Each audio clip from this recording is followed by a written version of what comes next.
बारिश अब धीरे धीरे तेज होने लगी थी। ठाकुर साहब मजे से गोभी का पराठा खा रहे थे।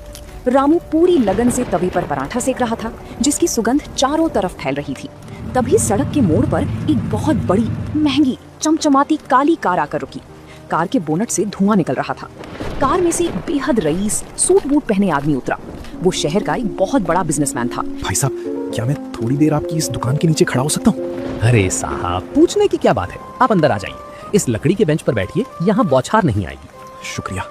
शहर से हाईवे की तरफ जा रहा था, पर आज तो किस्मत ही खराब है। अरे साहब, किस्मत खराब नहीं, अच्छी कहिए कि आप रामू के ठेले पर आ गए। इस पूरे इलाके में इसके जैसा पराठा और इसके जैसी नीयत किसी की नहीं है। साहब, आप ठंड से कांप रहे हैं, गाड़ी सुधरने में तो समय लगेगा। तब तक आप मेरी हाथ की बनी कड़क अदरक वाली चाय और एक गर्मा गर्म गोभी का पराठा खा लीजिए, शरीर में गर्मी आ जाएगी। रामू ने तुरंत तवे पर एक बड़ा, मसालों से भरपूर गोभी का पराठा सेकने लगा। पराठे की सूंधी महक ने विक्रम की भूख को और भड़का दिया। रामू ने मिट्टी के कुल्हड़ में चाय और थाली में पराठा रखकर आदर के साथ विक्रम के सामने पेश किया। अरे वाह, ये तो लाजवाब है। मैंने दुनिया की बड़ी सी बड़ी 5 स्टार होटलों में शेफ के हाथ का खाना खाया है, लेकिन इस सादे पराठे में जो स्वाद और सुकून है, वो कहीं नहीं मिला। धन्यवाद साहब, स्वाद तो बस आपकी भूख का है। गोभी सुबह ही अपने खेत से तोड़ी थी और मसाले मेरी पत्नी घर पर सिलबट्टे पर खुद पीसती है। देखा साहब, रामू कम कमाता है, लेकिन कभी किसी के स्वास्थ्य के साथ खिलवाड़ नहीं करता। यही इसकी ईमानदारी है। वाकई आज के जमाने में ऐसी ईमानदारी मिलना नामुमकिन है। रामू भाई, तुम सच में एक हीरा हो।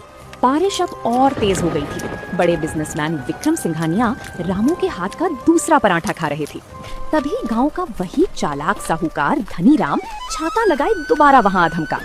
उसकी नजर सड़क पर खड़ी उस आलीशान बड़ी गाड़ी पर पड़ी और फिर उसने सूट बूट पहने विक्रम सिंघानिया को रामू के ठेले पर बैठे देखा। धनीराम के दिमाग में तुरंत लालच की घंटी बजी। वो रामू को किनारे ले गया और तभी जबान में फुसफुसाने लगा।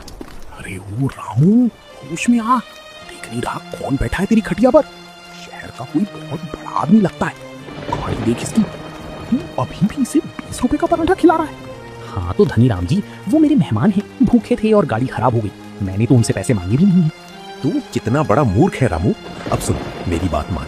अभी जा और उनसे कह कि जो आप खा रहे हो वो स्पेशल वीआईपी पराठा है और इसके 500 रुपए लगेंगे। ऐसा रईस आदमी 500 क्या 5000 भी हंसकर दे देगा। जो पैसे मिलेंगे उसमें से आधा मेरा और आधा तेरा। धनीराम जी, अपनी ये बेईमानी की पट्टी किसी और को पढ़ाइए। रामू के ठेले पर पराठे की कीमत इंसान देखकर नहीं बदलती। जो कीमत गांव के गरीब मजदूर के लिए है, वही इस साहब के लिए भी है।